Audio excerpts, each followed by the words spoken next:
Hello, wherever this finds you today. I'm Jeremy Cowan, the editorial director and founder of VanillaPlus. And welcome to the latest in VanillaPlus's ongoing thought leadership series of webinars, this time on a move towards the consumer empowerment cycle in the post-unlimited data era. Now, as we've all seen, the explosive growth of mobile data services and apps has been a defining trend in communications over the past 2 years.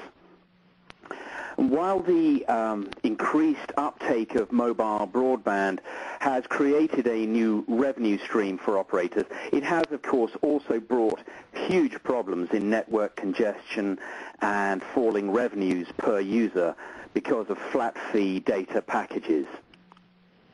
So tackling the issue of mobile data charging head-on today is our key speaker, Rob Jones. Rob is Vice President of Product Marketing and Business Development for mobile data charging at Acision. And today he's going to outline how operators should and could roll out alternative pricing strategies.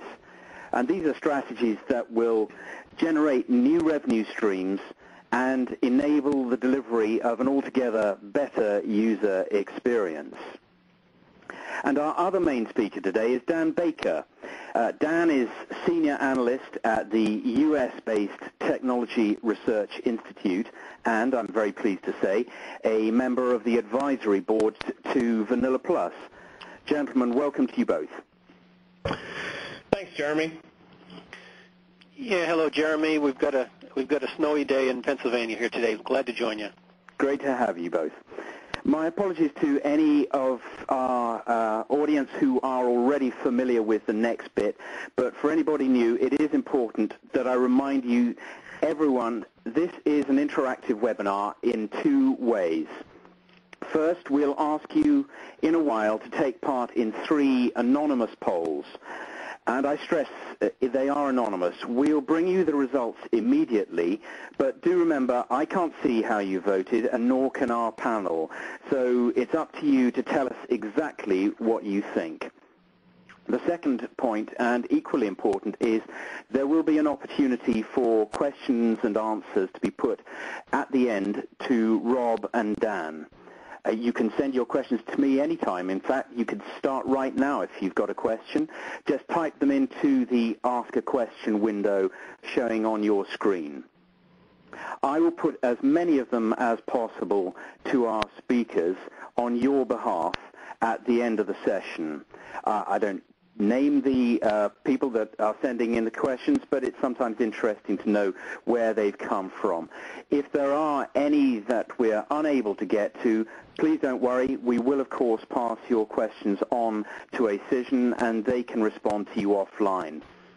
So start letting me have your questions from now on.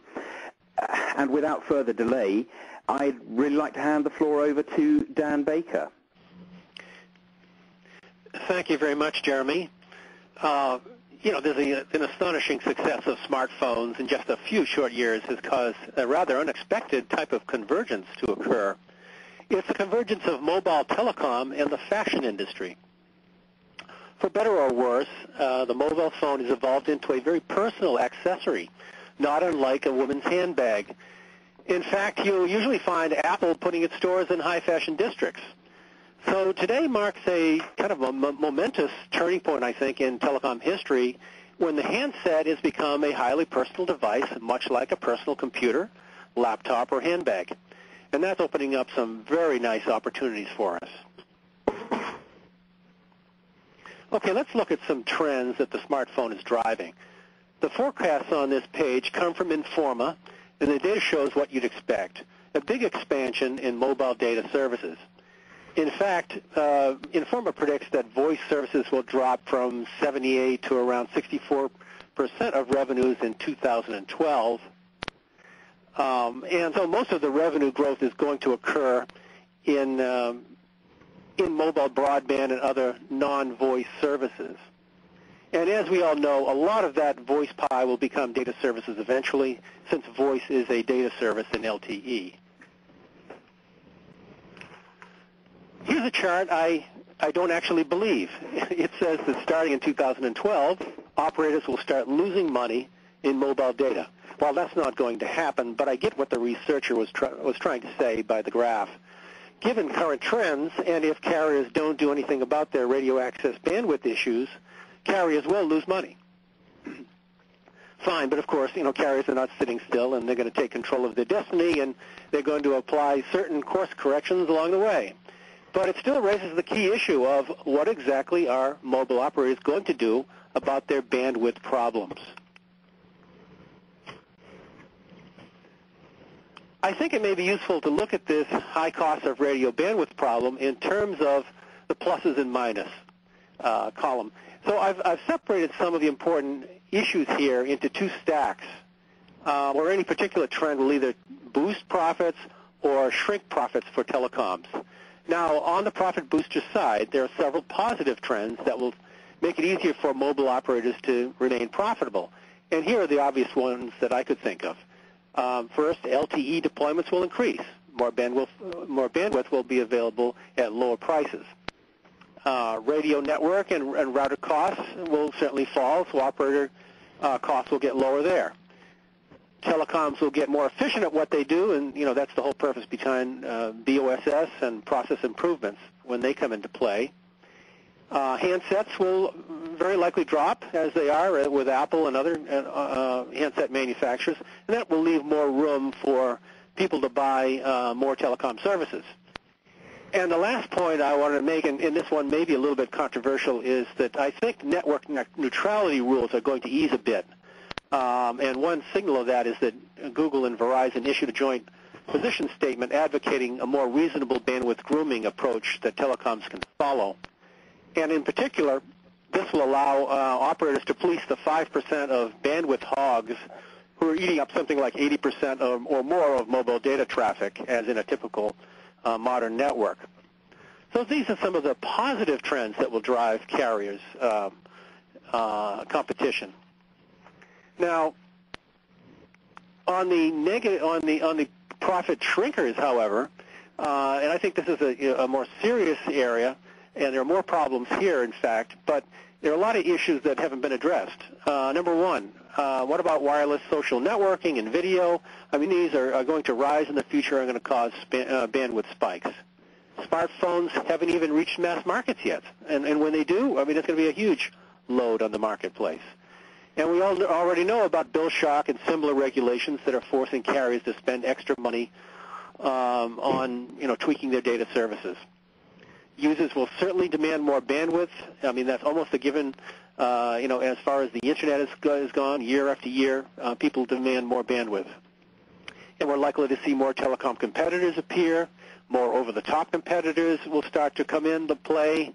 And finally, wireless web and apps will improve, so people will use them more often. So on balance, I think the negatives outweigh the positives, which means telecoms really have a lot to worry about. And I think real-time billing and charging systems provide a big part of the answer, as I'll soon discuss. Isn't Google's image search wonderful? This photo I found brings back memories from my days as a sailor in the U.S. Navy.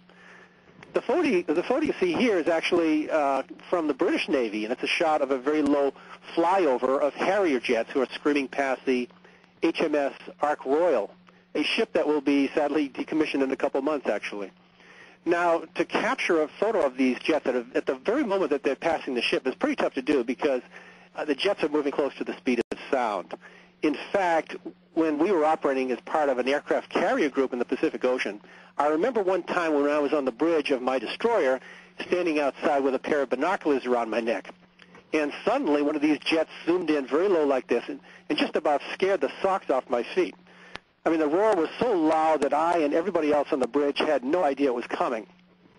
And then after scaring us half to death, the pilot kind of rewarded us for our trouble by curving up into a steep climb and performing a couple of aerobatic stunts, like twirling the jet around 360 degrees.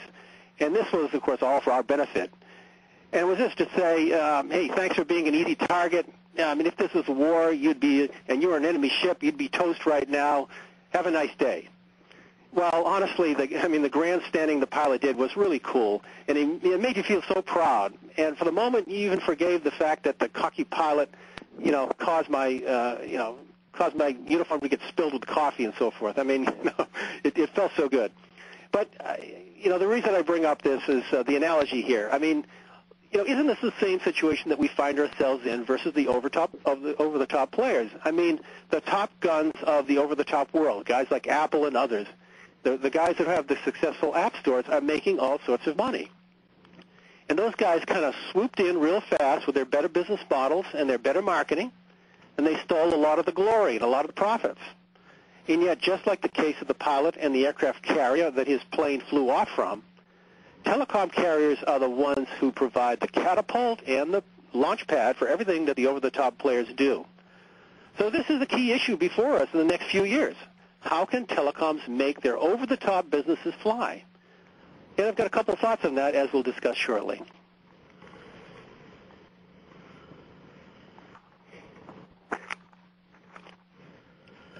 First of all, and those of you who don't live in the U.S., let me explain who this guy is. Actually, he's a formerly unknown actor whose name is Paul Marsarelli, and he's been playing a kind of Mr. Reliable guy for Verizon over the past 9 years, which, of course, is a lifetime in advertising. His face appears frequently in TV ads and in billboards plastered across the country. And I think the point of showing Mr. Reliable's face so often is to show you can trust Verizon to deliver a highly reliable network or wireless service. Now, while the ads are effective, I'm not so sure about the tagline here. I mean, the network, is that the only reason to choose a wireless carrier? Put me in charge of Verizon's advertising, and I would alter the ad a bit. I mean, I'm a firm believer that billing is just as important in the network and can make a huge difference. And what I mean by billing is the extended conversation a carrier has with its subscribers and users. And it's never been more important, and of course, paper invoicing is just one element of that. In mobile data services, it's things like real-time charging or advise of charge. It's making offers to customers. It's managing preferences and setting up a system that allows you to merchandise to the customer. Now, for all of those of you out there who feel that telecoms and billing will always play a support role to the famous IT and Internet companies and so forth, here's a telecom guy who's done it all, Mr. Carlos Slim. Carlos is the owner of Telmex and America Mobile, and is not only a driving force in telecom across the Americas, both North America and Latin America. He's also considered right now to be the richest man in the world. I mean, richer even than Bill Gates or Warren Buffett and so forth. So how did Carlos make his fortune? Well, many factors went into his success, of course, but billing, especially prepaid billing, which he was one of the key early users of in the industry, was one of the key factors that allow him to amass such a huge fortune. Okay, so what exactly are the opportunities as I see them? Frankly, most of the opportunities in this new real-time billing and charging game haven't even been invented yet. I mean, real-time charging systems that do analytics, merchandising, and really get personal with the user are relatively rare so far, so there's a lot of room to grow and experiment. And I think a particularly exciting development is what's going on in real-time network policy, where you can take action to, say, temporarily increase bandwidth to watch a live football match on the mobile device. There's also a big convenience play here. And what's the value of convenience buys? I mean, how many convenience stores and fast food shops do you drive by on your way to work? I think if you add up the value of the purchases at those stores and what percent of the retail market they would be, I have no idea what it would be. I mean, is it 10%, 20%? I'm not quite sure. But it is a huge opportunity to capture more impulse buys, not just for online things, but also through mobile wallets at regular retail stores. In addition to selling more direct to the consumer and to businesses, another golden opportunity for telcos is partnering more with the mid-sized and large retail companies. Retailers are eager to get consumers into their stores, and they want to make that a habit-forming practice. And there have been some successful MVNO launches here, such as Tesco in the UK, where telecoms are working closely with retailers to make money together. For a large retailer, cell phone revenue could even be a loss leader because the main idea is to get people into the grocery store so they'll buy other things. And if selling cell phone service or offering a mobile data app gets people into the store, then it pays for itself many times over. And of course, it's the telecoms who are going to help these retail firms to even make this sort of offer to their consumers.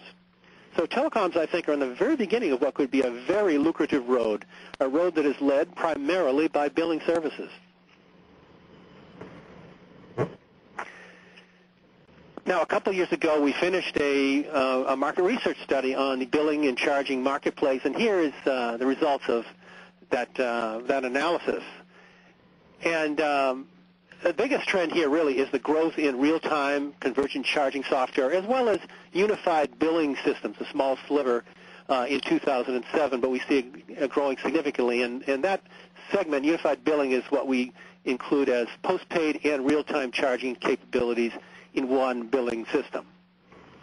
Now, as you can see, mobile postpaid and prepaid IN-style platforms will still own a big share of the market in 2012.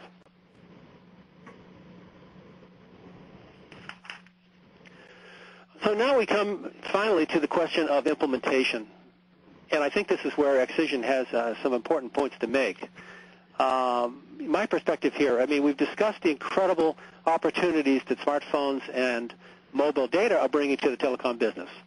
And we've talked about how billing, particularly real-time billing and charging, is a big part of that. But as we've seen in the previous chart, while the real-time billing and charging segment is growing, it's not going to take over the world. Prepaid and postpaid billing systems will remain very popular, even as real-time and unified billing systems gain market share. And I think a dual billing strategy makes sense for all mobile operators. You need a real-time component for convenience purchases, and you also need a traditional postpaid capability because customers expect it, and it's a way to lock the customer into a contract. In short, the carriers who succeed in billing's future will find a way to balance these two approaches. So in the future, I think we're stuck with this massive billing system with many components to it that's already in place. And for many medium and large operators to contemplate forklifting out a legacy billing system to replace it, well, that's a very, very risky strategy. In fact, I know of one large North American wireless carrier who went through that sort of flash cut exercise before and couldn't get its bills out for 60 days. So when I heard that Acision recommends bringing in an adjunct billing solution, I mean, to me that strategy makes a lot of sense. And now I actually haven't heard the full presentation that Rob is going to deliver, and I look forward to hearing that from you now. Rob, so please take over. Thanks, Dan. Appreciate your thoughts on that and your industry expertise to help set the context for the conversation today. To start off, first of all, I just want to say thank you to everyone for joining us and for taking time out of your days to be with us today. I'm hoping to share some insights from my day-to-day work that I have the fortunate opportunity to do with many mobile operators around the globe. I get the opportunity to talk to a lot of people doing some very new and innovative things on the marketing side for new mobile services. And it's very interesting for me to see some of the trends that are emerging and some of the differences that come up from different markets and some of the different conversations that I do have with marketing people within mobile operators. I want to share some of those thoughts today and also share a few thoughts of my own about how we can actually help drive the industry forward from the unique position that we're in today. Just a quick note about myself before we start going. I've been with Acision now for over a year, and we are very focused on the charging space, as Dan mentioned. My role within the company is the VP of Business Development and Product Marketing within our charging business unit based in the United Kingdom. So, getting to the contents of today's webinar, I want to talk a little bit about some of the market forces. I think build a little bit on top of what Dan has said already about some of the things that are happening out there in what I would call the post-unlimited data era. I'll talk a little bit about something I call the consumer empowerment cycle and how consumer empowerment can actually help build business competitive advantage to empowering your consumers to do what they want with their services. I'll talk a little bit about the death of rip and replace charging, and this is really similar to and building on top of Dan's point on there are options available for how to provide new services, competitive advantage, and actually what is the best way to do that depending on your network infrastructure and your current phase in your business life cycle. And finally, I'll talk about the consumer empowerment cycle in practice. How can we actually look at driving business benefit with real-time charging, which I believe is the cornerstone to consumer empowerment. And we've got some very innovative cases that we've worked on with our customers. And I'll talk about one in particular that I think is a groundbreaking example of how real-time charging and flexible charging in the real-time environment is actually providing some very unique business benefits within a mobile operator environment.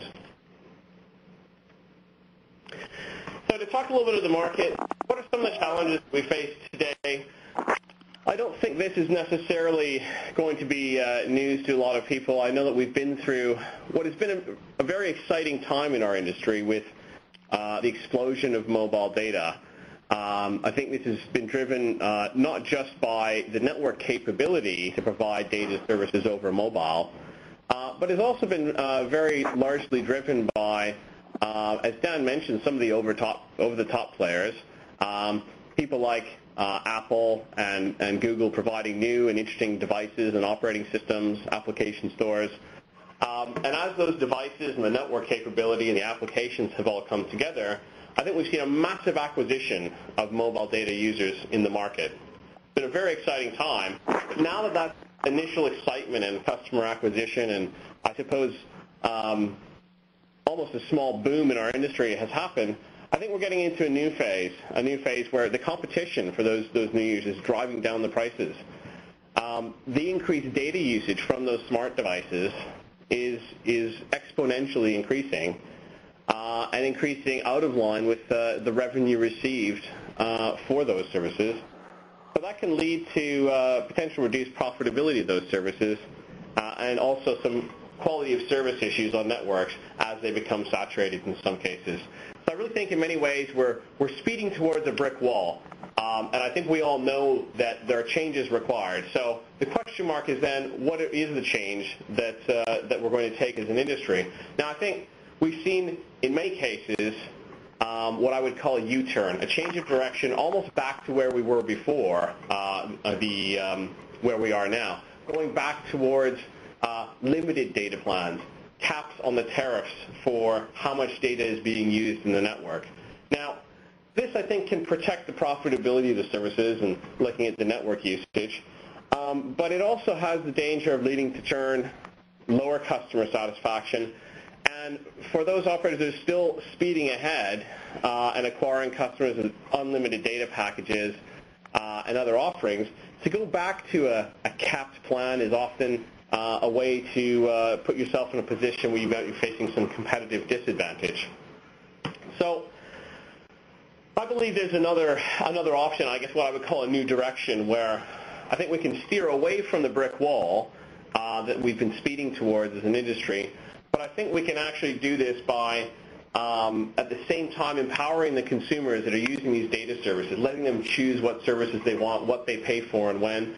We can provide differentiated services that actually develop new revenue streams and actually build additional revenue streams on top of existing product lines. And we can increase profitability. We can increase profitability even though the usage is driving up by actually charging, I think, in real time for things that are of value to end users. And through today's session, I'll talk a little bit about that new direction and where I believe people can go in this new challenging market. So in some of the discussions that I have with many of my colleagues within the marketing teams in mobile operators around the world, what are some of the common themes that I pull out for when people do surveys of their users, when they look at where they're taking their services, what are they trying to provide, and what are their consumers and their end users that have mobiles in their hands demanding from one day to the next? Again, I don't think any of these are going to be a surprise to us, but sometimes I think as an industry, we get very focused on what we can deliver from a handset capability, from a network capability, and perhaps we lose sight of some of the real end-user consumer drivers about looking at value for money, about being connected to the network and having that access at all times. They want it to be reliable. Dan talked about the Verizon example of Mr. Reliable. So I think there's a key theme there that's been picked up and really has been a cornerstone of some of the mobile operator marketing out there. They want things to be safe and secure. Obviously, there's more and more issues as we get into the mobile data space of the dangers in the data world, of spam, of viruses. And that also leads to other issues around ease of payment and customer care. Do people trust that channel? And can they actually personalize the services to what they want to do?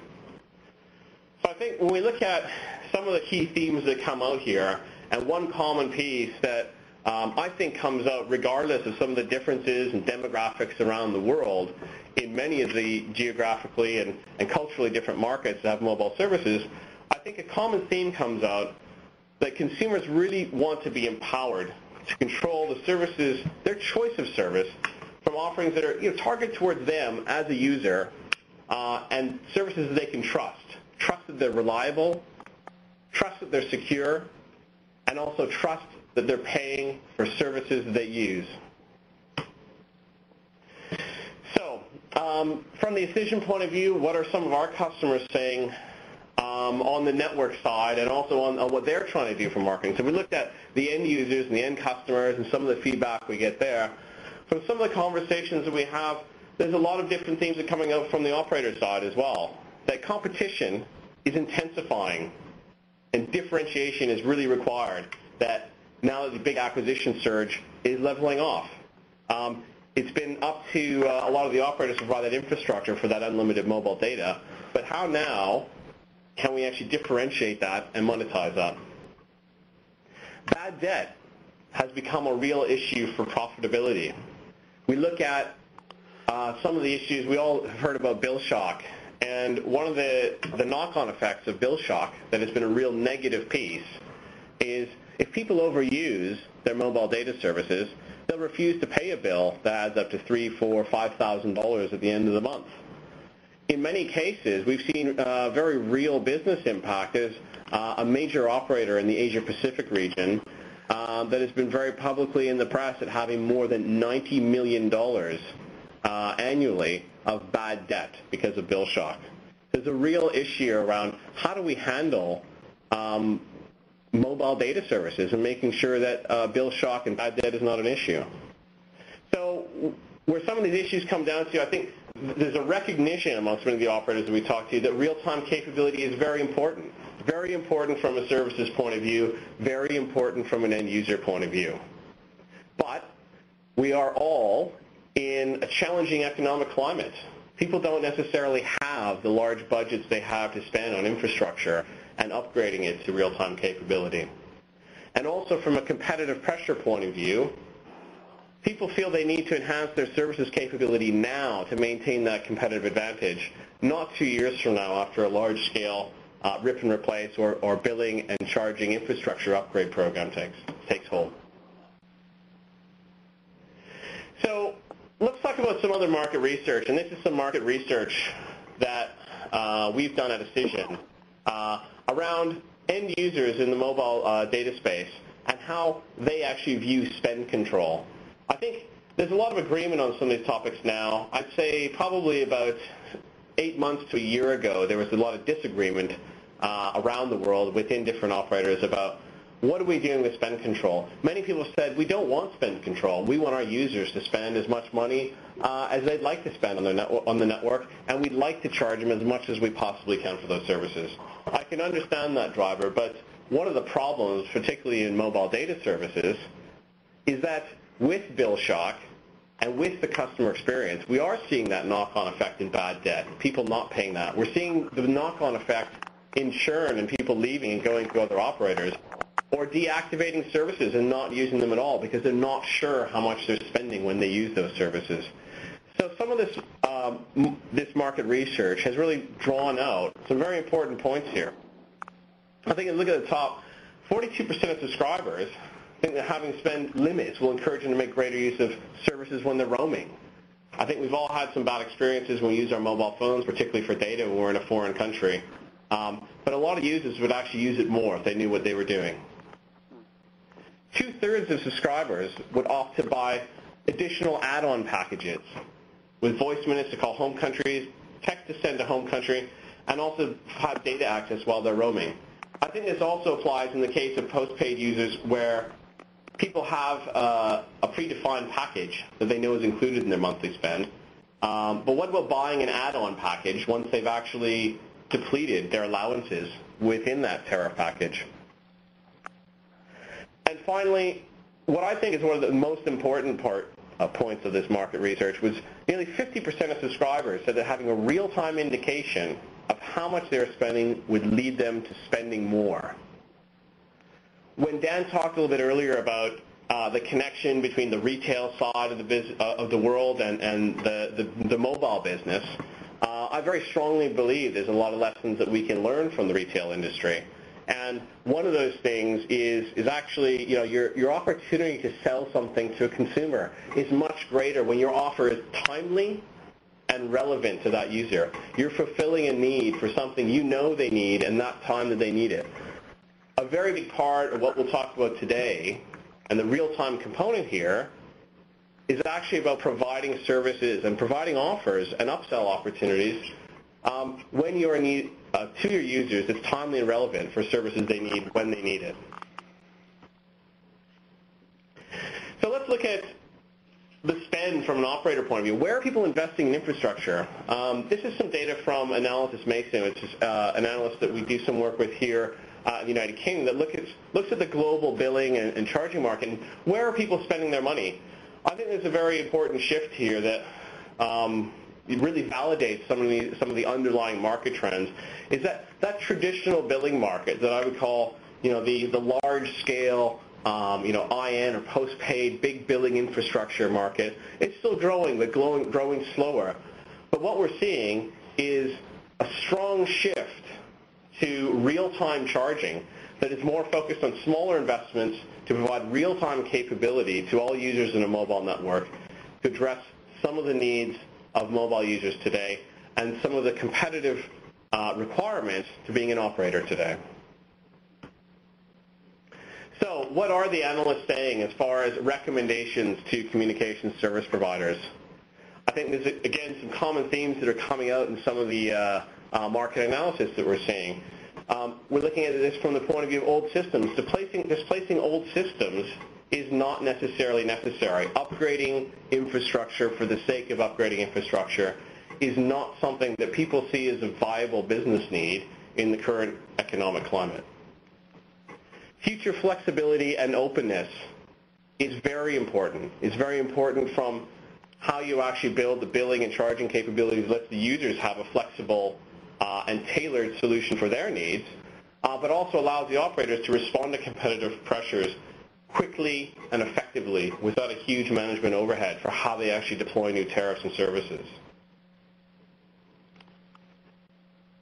Fully converged billing platforms that cut across the boundaries of prepaid and postpaid. I think this is an extremely important point, and I think we see this happening in many, many cases where there's a desire to do this and provide products and services across the user base, not just to prepaid, not just to postpaid. And I think in order to capitalize on that business, there is a need for that convergence in the billing and charging infrastructure. In addition, the transition to real-time support that has real-time capability supporting the charging, supporting the policy in the network, as Dan mentioned, is very important. That real-time support allows people to deal with issues like bill shock, allows people to monitor their spend, feel like they're in control of what they're buying from a mobile operator. And this has been something that's been traditionally very difficult to do for postpaid users. And finally, I think this is really, again, a big driver from the current economic climate as well as the business climate, which is looking at evaluating pragmatic solutions that can add real-time support for new services using adjunct platforms. Again, this is this not just from an infrastructure cost and investment point of view, but from a time-to-market point of view. Adjunct solutions and adjunct platforms are really, I think, taking off in the market because they have a very strong fit with the business need. So, in summary, to talk about what I think are some of the key drivers in this market in the post-unlimited data era, I think consumers are demanding more control and choice over their services. There's no question about that. The competition to acquire, retain, and serve those customers is intensifying in all markets, those that are saturated, but also those that aren't saturated as well. There's still a huge amount of competition to get and acquire and retain end users. Data services are becoming key to revenue growth. We saw that from Dan's earlier slide when we looked at some of the market analysis. The voice market is not growing. It's a very important part of everyone's business, but where the growth is coming from, it's on the data services side. I still believe that there's a lot of opportunity to look at how we charge for those services, but we do have challenges in the current environment with profitability. The global financial pressures mean doing more with less. And this is very, very important. I think some of the projects that we've seen over a number of years for large-scale infrastructure replacements are in the hundreds of millions of dollars. That's a huge investment. So I think people are looking to do more with less, be focused on driving that return on investment, driving the time to revenue on new services that they can launch that their end users find valuable. And finally, I think it's very important in looking at providing real-time capability across all users in a network to remain competitive, not just prepaid users for balance management. That's where real-time services evolve from. I think the need is much greater than that, and I think the demand is much greater from that from all users within mobile networks.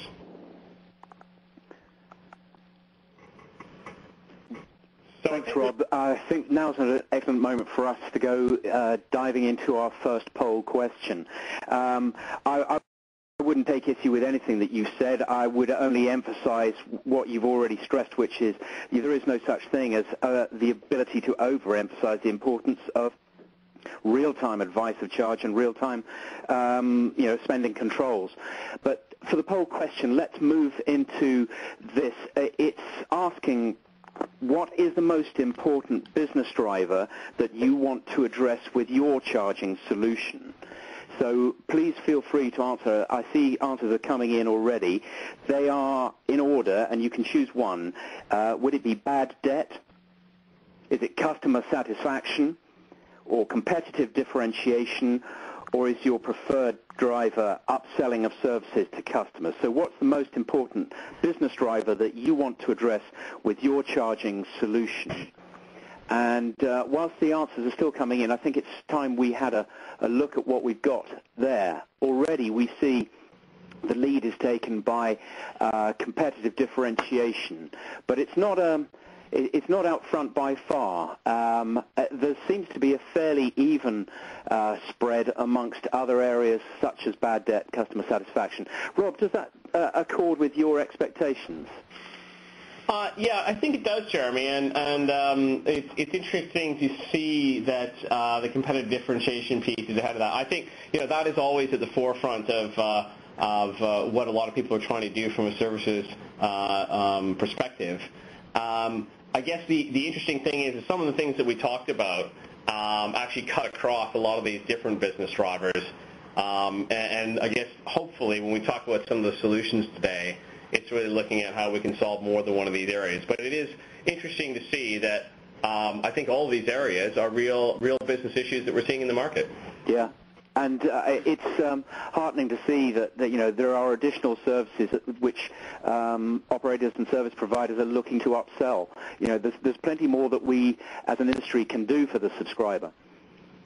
Jeremy, if I could chime in here a bit, to me, the fact that most of these numbers are, together, I mean, there's not much variation. The numbers kind of says, people are saying all of the above, I mean, if I could pick all the above, I want all of these things are necessary for charging to accomplish. Yeah.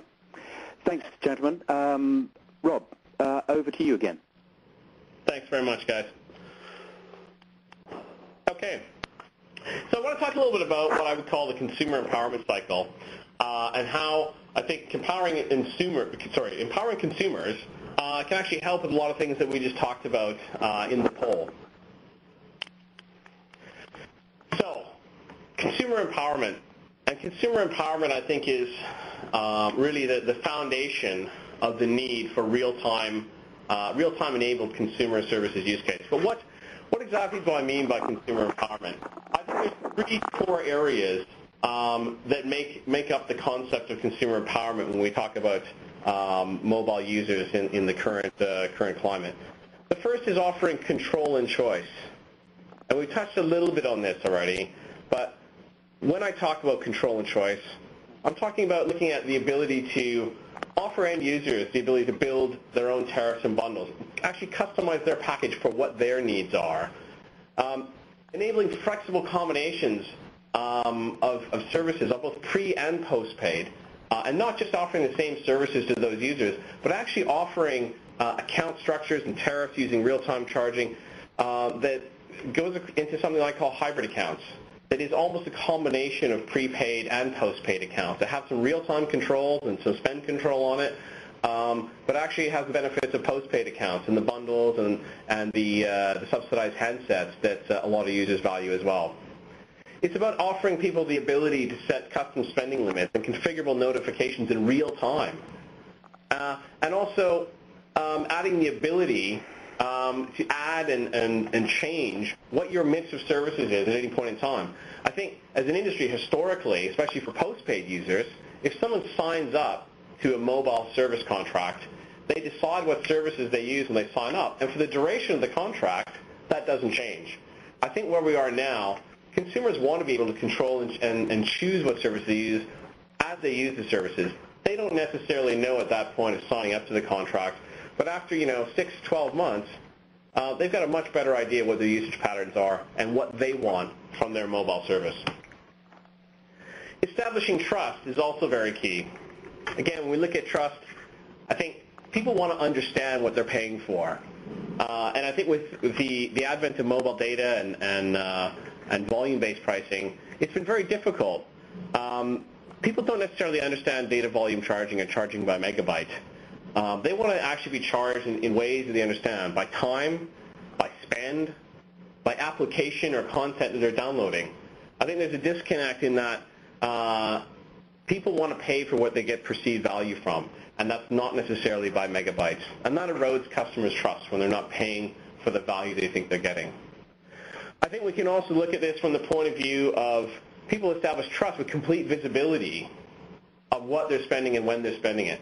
So if I'm spending money on roaming services while I'm abroad, I want to know about how much I'm spending. I want to know when I've hit limits that I might be able to pre-provision myself so that I feel I'm back in control. I trust my operator to have that dialogue with me and to be able to give me that visibility of those services. And finally, I think on the trust front, group services, and when we look at that, whether it's a group of a social community, whether it's a family, whether it's a small business, I think enabling group services and with that real-time capability can help build closer relationships with consumers that makes you feel that you treat them as the group that they really are. And finally, I think consumer empowerment is also driven by enhancing the targeting and promotion of new offers. Right? So people don't necessarily want to look at generic offers that have big bundles. They want something that actually fits what their needs are. And from an operator point of view, I think it's important to be able to quickly launch unique offers that are really targeted towards different segments in the market, but also to be able to cost-effectively manage the deployment of those tariff and charging plans. I think it's important to use the real-time behavioral data to actually build and execute targeted campaigns around loyalty that actually drives more spend and repeat usage from prepaid customers, but also that can actually be incorporated with hybrid accounts and actually moving and migrating prepaid customers to either hybrid or postpaid accounts. Right, so let's look at some examples of how real-time charging fits in with this and what we're seeing in the market. I think when we look at bill shock is one thing we're all familiar with from a market point of view. I think we see that subscribers use outside of their bundle when they're roaming. I think that it's been driven a lot by the usage of new technologies, smartphones, tablets, some of the dongles that people are using with laptops. and also subscribers making frequent small purchases that actually add up to larger data that they don't know until they get their bill at the end of the month. And this is not just with mobile data usage. It also occurs with content, applications, music, and video, as people are actually getting more into a pay-per-use point of view. So I think with BillShock, there's an opportunity to offer real-time spend controls, to offer service add-ons that can be bought as and when people need it, and actually offer bundles of content and applications that actually takes an opportunity of a business challenge and turns it into a big upsell opportunity. Let's look at how that might look from a customer perspective. I think it's important to visualize things, and this is an example of a customer self-care portal on a mobile device that can actually take you through some of the user experience that I think is an important way forward around going beyond the BillShock experience. So consumers want to be able to enable notifications over different channels. So SMS is a very obvious channel for mobile users, but it could be a push or a pop-up on a mobile laptop for those mobile data users using a laptop device. There's enabling control of different services when you're at home, when you're abroad. People can choose what they want when they want it. They don't want to have some data service running in the background they don't know what they're going to be charged for. And finally, I think setting warning limits, and warning limits that are based on things that users understand. It could be volume or megabytes, but I think it's probably more relevant to look at spend or time of usage to actually be notified in real time. Those real-time notifications can actually provide an upsell opportunity. Going back to, we talked about the retail approach of being timely and relevant with what people sell. We move on to the next piece here. I think there's a very important piece on the flexibility of how we actually charge and tariff people. I think allowing consumers to build their own tariff, while it's sometimes difficult from an overhead point of view, is actually very important to the consumer empowerment cycle. So if you can actually, we look at some of the capability that we provide with our flexible bundle management, we can allow you the capability to provide very flexible selections of different bundles that you pre-provision. So for example, you can have different bundles that are symbolized by the cylinders on the left-hand side of minutes, text, picture messages, or other advanced content and applications like instant messaging, apps from an app store, or mobile TV. Consumers can actually choose what they want from those pre-provisioned bundles. In a traditional system, for this example, to actually provision all the different tariffs required, you'd have to provision more than 1,700 different possible combinations.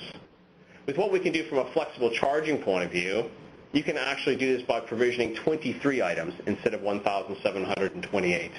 That allows you to actually let the customers choose what they want, but do it very cost-effectively and timely from a competitive pressure point of view.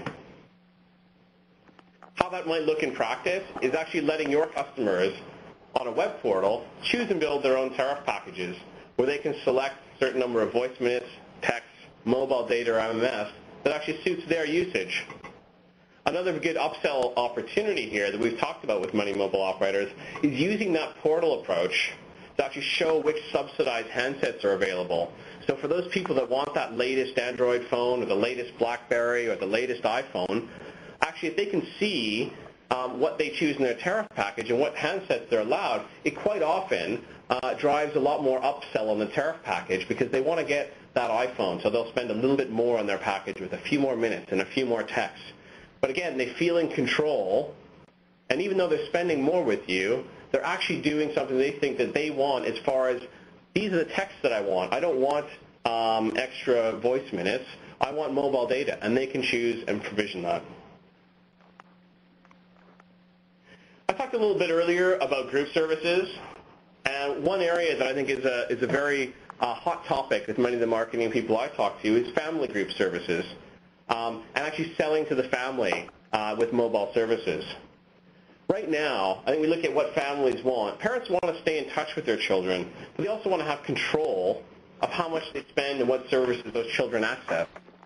So what we see in the market today is typically in a four-person family with a mom and dad and two children, you'll often have the children on prepaid accounts so that they have a very defined limit on their spend on their mobile services. Yet at the same time, the parents can be in touch with them because they do have a mobile device. Many companies now are offering a family service that has a number of minutes that can be shared amongst the family, or a very large amount of text messages that are bundled in together to try and actually migrate those prepaid users and the children into a contract environment that's actually run for the family. One of the biggest challenges with that is that then removes the spend control from the children involved. And I've heard many stories of these packages that have been taken on, and whether it's voice, text, or even mobile data, in many cases, the children have used up within the first 2 days of the month the entire allowance for the entire family, which is a very difficult thing to manage from a parental point of view. So I think real-time spend control has a very large place in this market, where you can actually have the parents have real-time spend control over the children, yet they can move them all to a postpaid account. So users are sold to as a group. There's a trusted family unit that you're engaged with, but you're actually allowing them to still control the spend over the children. So how would that look from a consumer experience? Once again, there's a mobile provisioning portal here. I'll just walk you through with the family group service. You can have family members that will be included in the monthly plan. And as a user group within that family, you can have all the text and all the voice minutes, for example, between those users included as part of the monthly bill that the parents actually manage. This keeps the children in touch with the parents. They never have to worry about their children running out of a balance and not being able to top up their phone and call in the case of an emergency. But it prevents outside of that user group from the children by using up all their monthly balance talking to their friends. The parents can then set a limit for their children every month for how much they spend or how much they use in that monthly bill. And when that predefined allowance runs out, they can then actually be topped up as a prepaid account would. And this is what we call a hybrid account. So there's a certain amount that runs as a postpaid account, and then there's the ability to top it up like a prepaid account after that.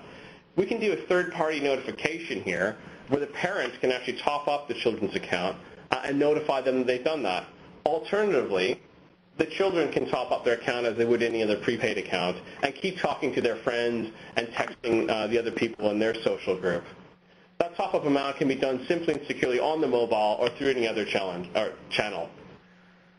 Notifications in real time, again, can keep the parents informed, and they can make that choice of whether they want their children to top up themselves or they allow them more balance. Once again, control and choice. The parents are in control here. They feel safe and secure. They can contact their children, but the spend control allows them to keep a handle on that on a monthly basis. So those are just a few examples. I'd like to talk a little bit about behind those examples from an end user and a consumer experience. What about the infrastructure piece? What are the options for doing this? If we get into what I would call the real-time challenge, the real challenge in providing these services is really how things have been set up in the past for us as an industry. Traditionally, that real-time capability has been deployed for prepaid users, and the challenge is to provide it to all users. That prepaid balance management piece is historically as an industry where we've come from. You need to put a balance on your account, and you need to decrement that in real time to ensure you don't have overspend or credit risk with prepaid users. We're in a much more complex environment right now from a services perspective. And postpaid users, I think there's a real need with mobile data and other advanced services to have that real-time capability to deploy these new services. They want to be able to actually have real-time capability that applies to any service, anytime, and anywhere. So there's an agreed need, I think, from the services and the end user piece and how to make services more appealing to end users across the user base and drive competitive advantage for an operator. I think most people agree that providing real-time capability is very important to this. That selling timely and relevant services is a great business opportunity, but also keeps your customers happy.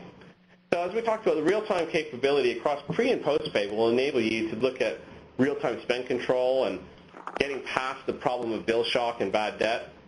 It can help you actually deploy new services to families or other groups for stickier services. And it can also help with other ends of the market, whether it's a lower-end market that would typically only be on prepay, like a youth and student market, that you can have a postpaid on a budget or a hybrid service, which I'll talk more about later, that offers them a unique ability to have new devices and new services that they couldn't normally get at no credit risk to you as an operator. So there's one area that I think there is disagreement in the industry on, is how to actually deploy the infrastructure to do that. So in many cases, because this infrastructure is typically sat between pre and postpaid as totally different services and systems, a large-scale rip-and-replace project is quite often proposed to say, this is the way forward to provide real-time capability to all users. So that can actually provide that capability.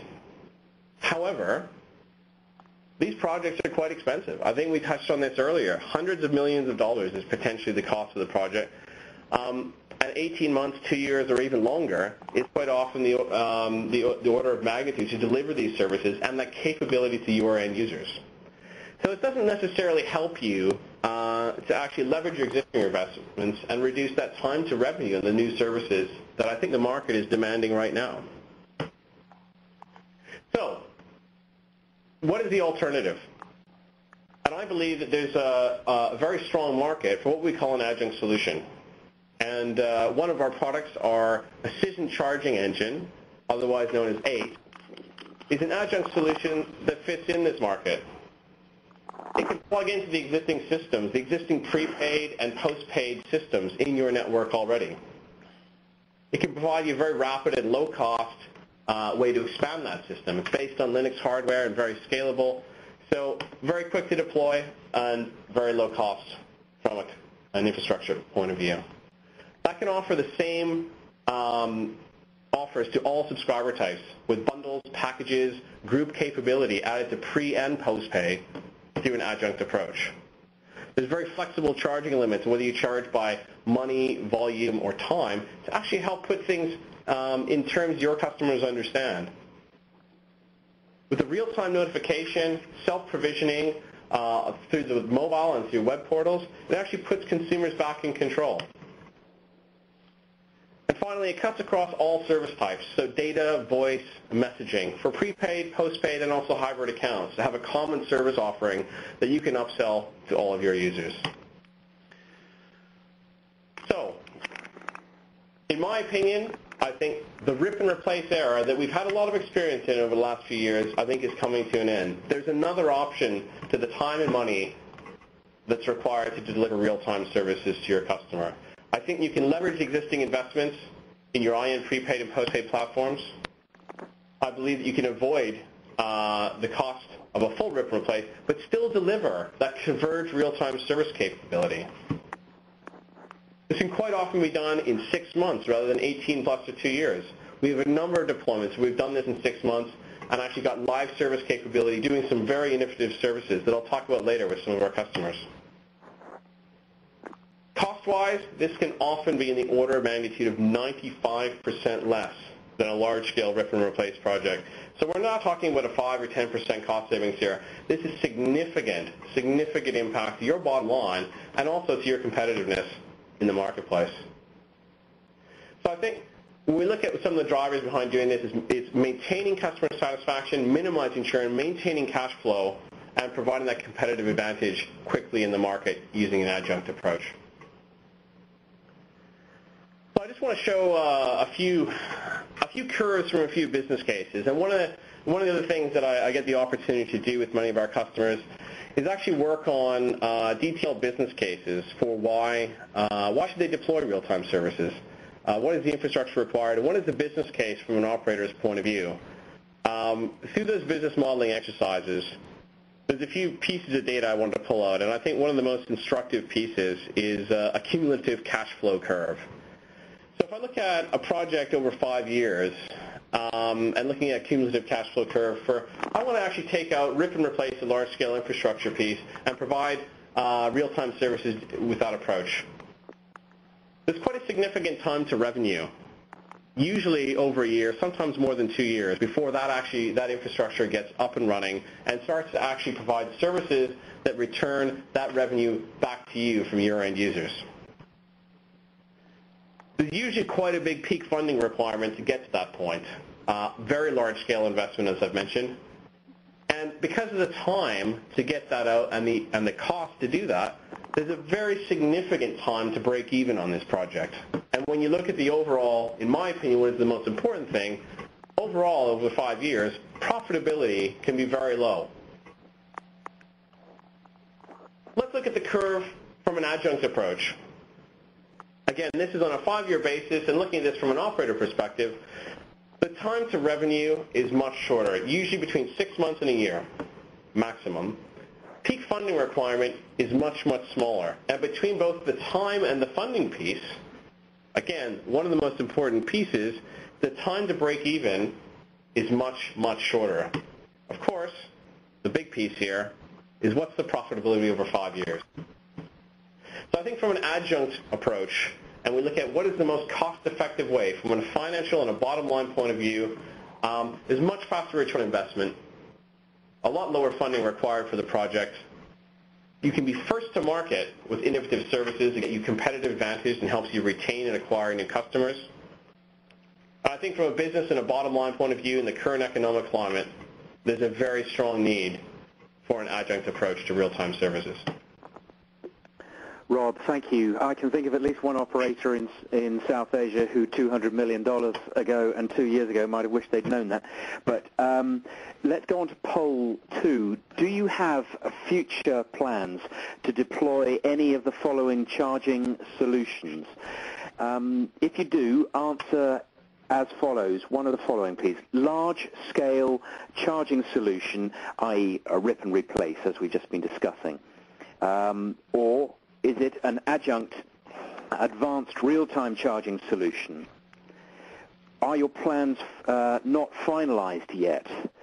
Or do you have no plans to change your charging solution? So do you have any future plans to deploy any of the following charging solutions? Let's have a look at the results so far.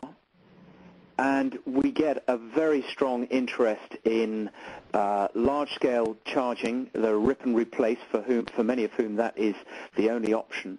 And many, 31%, now it's changed to 29%, are looking at an adjunct advanced real-time charging solution, which is a really interesting development. Briefly, Rob, how do you take on, what take do you have on that? It's interesting. I'm actually, surprised that there is as much as 33% on the adjunct piece. I think if we look at this 6 months ago, very few people would have been in that category. So I think that's really a big indicator of the shift in the market. So I think that's a very significant shift that I think we wouldn't have seen those results 6 months ago. I agree with you. Yeah. Back to your presentation. Fantastic. Thank you. Right, so I wanted to actually talk to you an example. I mean, as we've been looking through this, and I think we've had some questions come in. Well, there was one question about, well, this does sound nice, but it sounds like it potentially is vaporware, and does this actually work in the real world? So I wanted to actually talk about the consumer empowerment cycle in practice, and actually where we have done this, and an operator where I think we've got a great use case.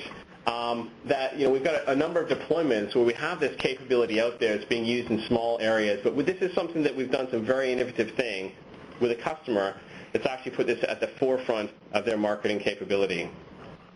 The customer is a company called Cetar. It's based in Aruba, and they have a market there where it used to be a closed market. They used to be the government incumbent. It has now opened up to competition, and there's very aggressive competition for them with a company called Digicel that many of you may be familiar with. In many of the markets the Digicel has entered, they go in very aggressively on price, and they do a great job of acquiring the bulk of the market share from incumbents. Cetar is a great example of what I think is a very nimble and very innovative operator with what they're offering. Some of their drivers behind what they wanted to offer was they wanted to keep their user base, which was between 60 and 70% prepaid, in control of their spend. Many of their users opted for prepaid instead of postpaid because they want to be in control of what they spend and know when they've spent a certain amount every month.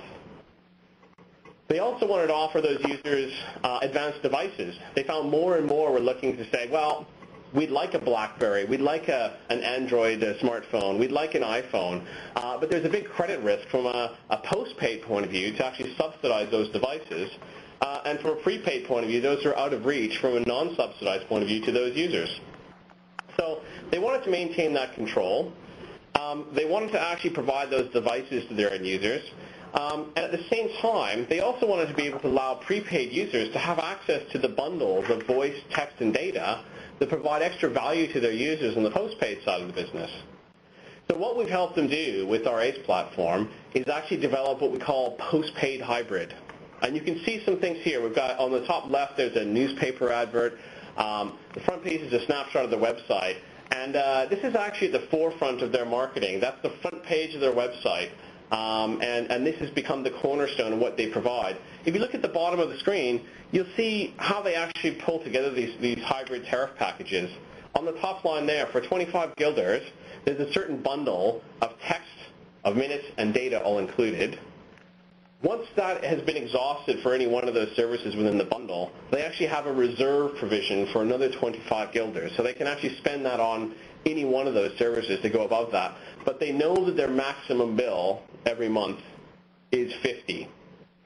They can then get a real-time notification when they're approaching the usage of this, and their account then flips into prepaid mode where they can top up online, on device, or any other way that they would normally top up a prepaid account. So very innovative way of having a hybrid pre- and postpaid account to really offer some innovative services. This is a live service today and is being used in their network, and as you can see, is at the forefront of all their marketing as a mobile operator. So we look at what's the business impact. So despite the aggressive competition from new entrants, they still have a dominant and maintaining a 70% market share. Their subscriber self-care, through the real-time notification piece and self-care on the mobile device, has led to greater customer satisfaction at lower cost. It has allowed them to offer BlackBerry and advanced smartphones that are now available to low-end users with no credit risk to them as an operator. And interestingly enough, of all the new subscribers that are signing up to them as a mobile operator, 20% are actually signing up and adopting Setar's postpaid hybrid plan. So I just want to very quickly share with you a video that actually I think puts visually, this is actually a television commercial that Setar used as part of their marketing. And I think they do a great job of actually visualizing how they actually sell this to their end users. Hey, gosta de facilidade e papi como best friends. Agora, o postpaid hybrid. Ora bomenita de abonamento acaba, ainda pode reserva. Anto se reserva aqui acaba, o celular automaticamente lo convertido em uno prepaid. Se que disfrutar de dia, não mais preocupação. Postpaid hybrid é a maneira mais eficiente de controlar o gasto. Hey, outro tremendo serviço de boa companhia. Nossa companhia, Setar.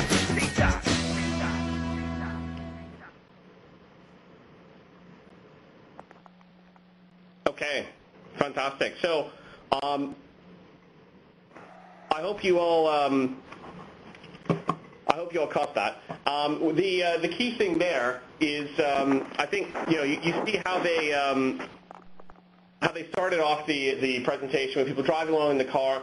They actually had the postpaid part of their account, and as they actually used up the balance on the postpaid side, it then flipped into the prepaid mode. So this is something where it's addressed a lot of business issues, but the customer satisfaction has been great with these guys.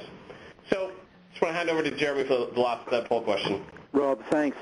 Yeah, our last poll, it's a really interesting one. Which real-time charging services are of most interest for your business and end users?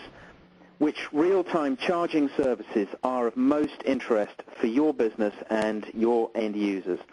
Is it real-time notifications which prevent bill shock? Is it family group services which provide control over children's spend and services? Is it hybrid pre- and post-paid charging solutions? Or is it the ability to build your own tariff and package plans? So which real-time charging services are of most interest for your business?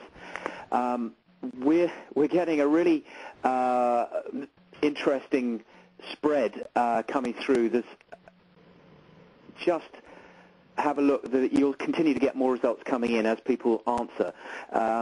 But the strong preponderance here is clearly for self-service enabled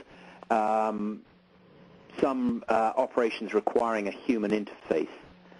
So it's really interesting to see how that's looking. Is your customer portal self-service enabled? And most people would say most operations are self-service enabled. Some operations require a human interface. Rob, I think it's really time now for us to move to questions from the floor.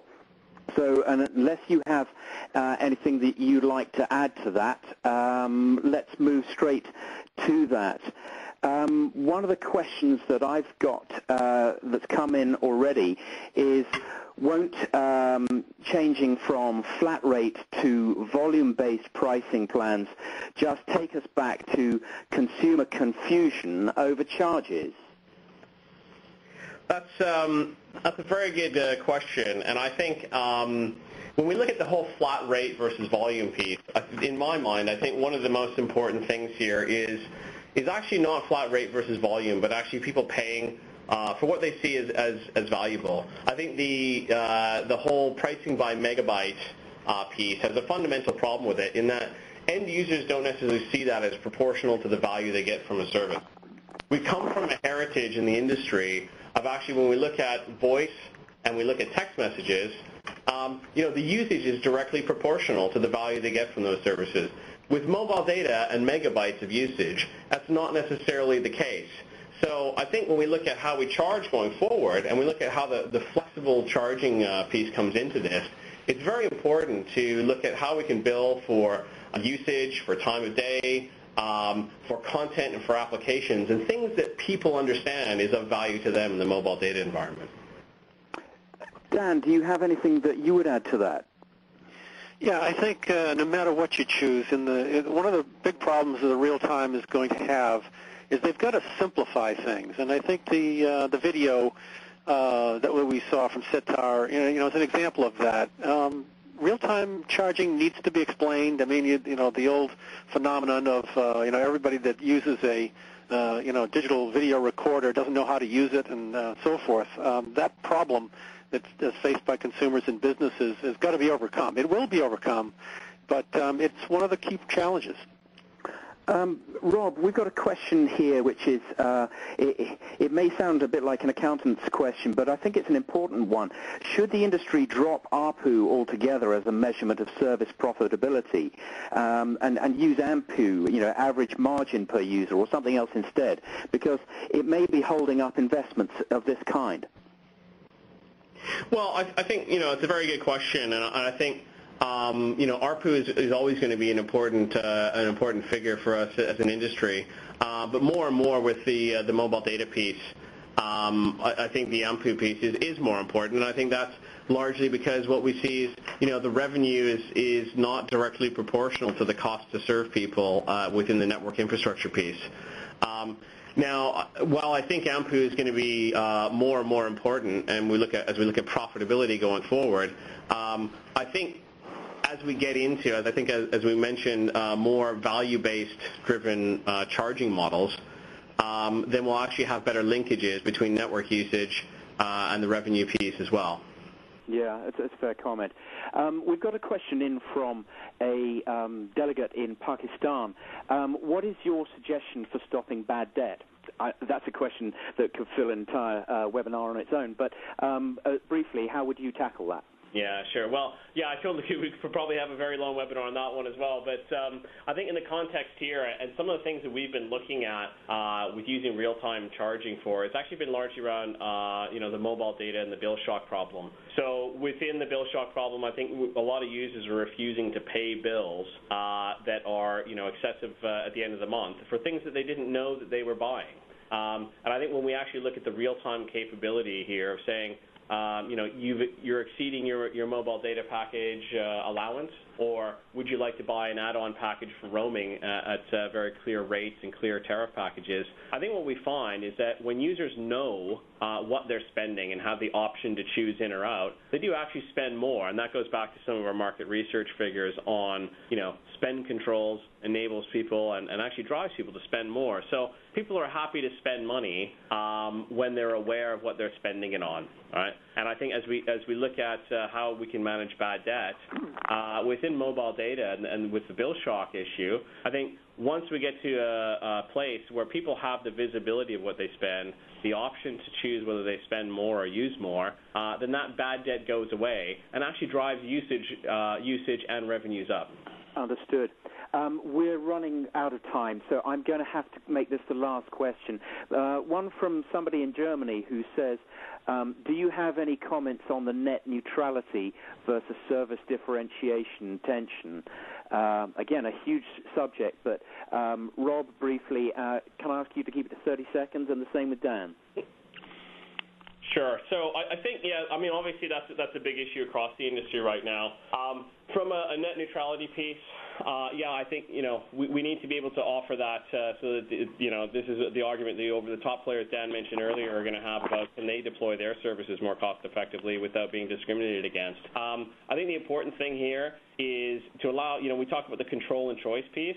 I think if users have the ability to choose the services they want, whether that's from an operator or from an over-the-top player, I think there's an opportunity not only to keep that customer satisfaction and that user experience well, but also for the operator to monetize that in an effective way. Yeah, and I would say on our side, as I mentioned, the Verizon-Google agreement, I think with Google standing behind the fact that net neutrality has its limits, you're going to start to see a more realistic picture. And I think it largely comes down to the public realizing that bandwidth, grooming and so forth, and cutting out bandwidth hogs is already happening in the marketplace, and it just is going to be very necessary in the future. It's also, if I may add, about getting the right kind of relationships with your end users, your subscribers. And it goes back to what Dan was saying in his one of his earlier slides about Verizon Plus, adding billing to the network. Everything is about relationships with the clients. And at the moment, the industry service providers are in great danger of not providing that quality of service. And I know that if some of the things that were discussed by Rob today were available from my service provider, I'd be grabbing them off the shelf, off the screen right now. But, gentlemen, we're almost out of time. So can I remind you simply to keep an hour free for our next webinar? All our delegates are most welcome to join us for a webinar coming up soon on customer-centric revenue management and the need to break out of conventional revenue management techniques and cater for a new generation of customers with different expectations. It's going to be at 3 p.m., that's GMT, 4 p.m. in Central European time, and times around the world will be shown on our website. It's on Thursday, the 3rd of February, and details can be found at VanillaPlus.com. But it would be wholly wrong of me to go now without saying a huge thank you. First to Rob Jones of Acision, and also to Dan Baker of the Technology Research Institute. Thanks very much, guys, and thanks for everyone for joining the call today. As mentioned on the slide there, if you'd like to follow up this, please do feel free to get in touch, and we look forward to hopefully seeing some of you at Mobile World Congress in Barcelona. Thank you, Rob. Thank you, Dan. Thank you, Jeremy. It's been a real pleasure having you both. Your insights have been very helpful. And to all our delegates around the world, thank you for staying for the hour and longer, in fact. We apologize for overrunning slightly, but the content made it worthwhile. I really appreciate your time. We look forward to seeing you in Barcelona or joining us for our next webinar coming on the 3rd of February. In the meantime, we do appreciate the time you spent with us. Have a great day. Bye for now.